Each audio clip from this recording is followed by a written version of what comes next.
विभव कुमार को हेलीकॉप्टर में घुमाना केजरीवाल को पड़ा भारी। स्वाति मालीवाल ने वीडियो शेयर कर फोड़ा केजरीवाल का भांडा। स्वाति मालीवाल ने कहा, अपने गुंडे को हेलीकॉप्टर में घुमा रहे केजरीवाल। क्या केजरीवाल आम आदमी के नाम पर एक ढोंगी इंसान है? नमस्कार, स्वागत है आपका। आप देख रहे हैं द न्यूज और मैं रानी गुप्ता आपके साथ। एक बार फिर से राज्यसभा सांसद स्वाति मालीवाल आम आदमी पार्टी के संयोजक अरविंद केजरीवाल पर बुरी तरीके से भड़की हुई नजर आ रही हैं और उन्होंने एक वीडियो शेयर किया है जहां पर वो ये कह रही हैं कि कैसे अरविंद केजरीवाल अपने गुंडे को हेलीकॉप्टर से घुमा रहे हैं। दरअसल आपको बता दें कि राज्यसभा सांसद स्वाति मालीवाल ने दिल्ली के पूर्व मुख्यमंत्री और आम आदमी पार्टी के राष्ट्रीय संयोजक अरविंद केजरीवाल पर जमकर निशाना साधा। उन्होंने कहा कि कल भगवान राम के आदर्शों की बात कर रहे थे, आज अपने गुंडे को हेलीकॉप्टर में घुमा रहे हैं। बिल्कुल साफ है कि इसके मन में सुप्रीम कोर्ट का भी अब सम्मान नहीं बचा है। तो वहीं दूसरी ओर दिल्ली बीजेपी ने भी इस पूरे मामले को लेकर के अरविंद केजरीवाल पर जमकर निशाना साधा और कहा कि ये आम आदमी के नाम पर एक ढोंगी इंसान है जो पहले ऐसी सुविधाओं को लेने वालों को चोर बोलता था।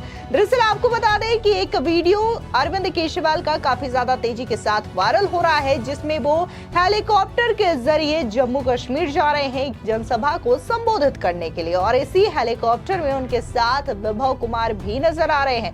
विभव कुमार वही शख्स हैं जिन पर स्वाति मालीवाल ने मारपीट का आरोप लगाया था और कहा था कि कैसे दिल्ली के सीएम के हाउस में स्वाति मालीवाल के साथ विभव कुमार ने मारपीट की थी, बदसलूकी की थी। और आज इन्हीं शख्स को लेकर के अरविंद केजरीवाल कभी लखनऊ घूमते हैं तो कभी जम्मू कश्मीर घूमते हैं, हेलीकॉप्टर से अपने गुंडे को घुमाते हैं। दरअसल आपको बता दें कि स्वाति मालीवाल ने सोशल मीडिया साइट पर लिखा कि 3.7 लाख करोड़ के कर्जे में दबे पंजाब की जनता के टैक्स के पैसे पर उड़ने वाले हेलीकॉप्टर में अरविंद केजरीवाल अपने गुंडे विभव कुमार के साथ जम्मू की वादियों में घूमने आए हैं। चरण जमीन पर लगे तो आलीशान कार में बैठ जाए।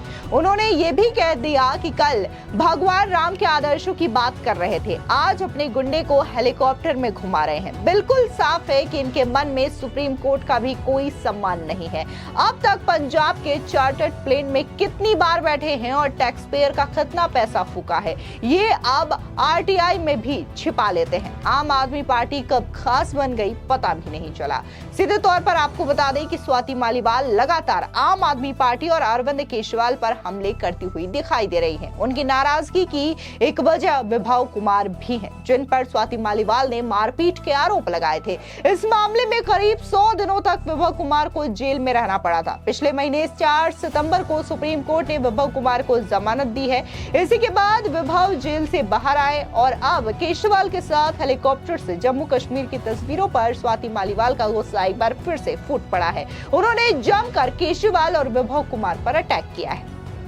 इस बीच आपको बता दें कि आम आदमी पार्टी के संयोजक अरविंद केजरीवाल रविवार को जम्मू कश्मीर विधानसभा चुनाव पर पार्टी विधायक महराज मलिक की जीत के बाद डोडा पहुंचे थे, जहां उन्होंने एक जनसभा को संबोधित किया। उन्होंने आम आदमी पार्टी के विधायक महराज मलिक के लिए नेशनल कॉन्फ्रेंस सरकार में जिम्मेदारी की मांग कर दी है। उन्होंने कहा है कि जम्मू कश्मीर में एनसी को सरकार चलाने में आप पूरी तरीके से मदद करेगी। अब जैसा कि ये सुझाव अरविंद केजरीवाल की ओर से उमर अब्दुल्ला को दिया गया है, इसको लेकर के बीजेपी ने जमकर अरविंद केजरीवाल पर हमला बोला है। सीधे तौर पर बीजेपी की प्रवक्ता शाज़िया आलमी ने तो ये कह दिया है कि दिल्ली का हाल बखूबी लोग देख रहे हैं कि कैसे दिल्ली में लोग पूरी तरीके से तबाह हो चुके हैं। अरविंद केजरीवाल ने दिल्ली को तबाह कर दिया। मुझे नहीं लगता कि उमर अब्दुल्ला जैसे शख्स जो है वो अरविंद केजरीवाल की नसीहत मानेंगे या फिर उनसे कोई नसीहत लेंगे। सुनिए शाज़िया आलमी का। जो नसीहत अरविंद केजरीवाल उमर अब्दुल्ला का दे रहे हैं, मुझे लगता है उमर अब्दुल्ला को इस तरह की नसीहत से बचना चाहिए। अगर ऐसी नसीहत वो लेंगे तो उनकी बड़ी फजीहत होगी, क्योंकि वो जानते हैं कि दिल्ली का क्या हाल हुआ है और जितनी भी संजीदगी जो ज़रूरी है एक मुख्यमंत्री के लिए, ख़ास तौर से जम्मू एंड कश्मीर जैसे यूटी को चलाने के लिए, कम से कम किसी से भी वो एडवाइस ले लें। लेकिन अगर केजरीवाल से एडवाइस लेंगे और उनकी नसीहत को सुनेंगे तो मुझे लगता है जम्मू और कश्मीर के बाशिंदे भी उनसे नाराज होंगे और वो बेड़ा गर्क करेंगे अपने ही लोगों का, अपनी ही पार्टी का और खुद का, जिस तरह से केजरीवाल जी ने अपनी दुर्गति और दिल्ली के लोगों की दुर्गति की है। जी, उमर अब्दुल्ला जी को जो नसीहत दे रहे हैं, ये वही बात है कि अंधेर नगरी चौपट राजा।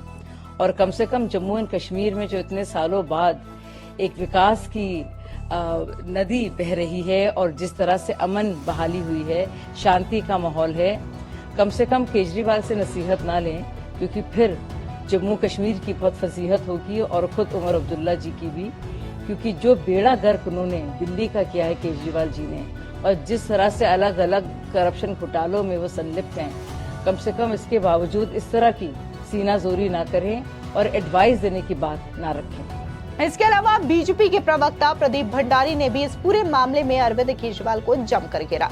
सुनिए प्रदीप भंडारी का ये बयान। मुझे नहीं लगता कि उमर अब्दुल्ला जी किसी भी स्थिति में कट्टर भ्रष्टाचारी मुख्यमंत्री से कोई भी एडवाइस लेंगे। उमर अब्दुल्ला जी भी बहुत अच्छी तरीके से जानते हैं कि अरविंद केजरीवाल जी की हरियाणा के अंदर 90% सीटों पर जमानत जब्त हुई थी। वो अपने गांव से, अपने घर से 1000 वोट नहीं ला पाए और दिल्ली की जनता भी उनको कट्टर भ्रष्टाचारी मानती है। उमर अब्दुल्ला ने अपनी इंटेंट स्पष्ट कर दिया है कि वो सेंटर के साथ में मिलकर जम्मू कश्मीर का विकास करना चाहते हैं, जम्मू और कश्मीर दोनों को रिप्रेजेंटेशन देना चाहते हैं। और उन्होंने शब्द as prime minister Narendra Modi honourable man उन्होंने कई इंटरव्यूज में कहा है। और उन्होंने ये भी स्पष्ट कर दिया है कि it will be foolish to think that we can get article 370 back. इन सबसे यही दर्शाता है कि जम्मू कश्मीर की जो आने वाली सरकार बनने वाली है, क्लोज कोऑपरेशन विद सेंटर के साथ में काम करेगी और जम्मू कश्मीर के विकास को आगे ले जाएगी। हमारा मकसद कोऑपरेटिव फेडरलिज्म का है, जिसकी बात प्राइम मिनिस्टर नरेंद्र मोदी हमेशा से करते आए हैं। ये बात सही है कि वहाँ पे एनसी कांग्रेस की सरकार बनी है, परंतु उनकी सरकार बनने के बावजूद हम जो विकास में सहयोग देना होगा करेंगे। अरविंद केजरीवाल जी को सिर्फ और सिर्फ आरोपियों को सलाह देनी चाहिए, लोगों को ये सलाह देनी चाहिए कि भ्रष्टाचार कैसे करा जाए और जेल कैसे जाया जाए। उसके वो एक्सपर्ट है, ना कि गवर्नेंस है।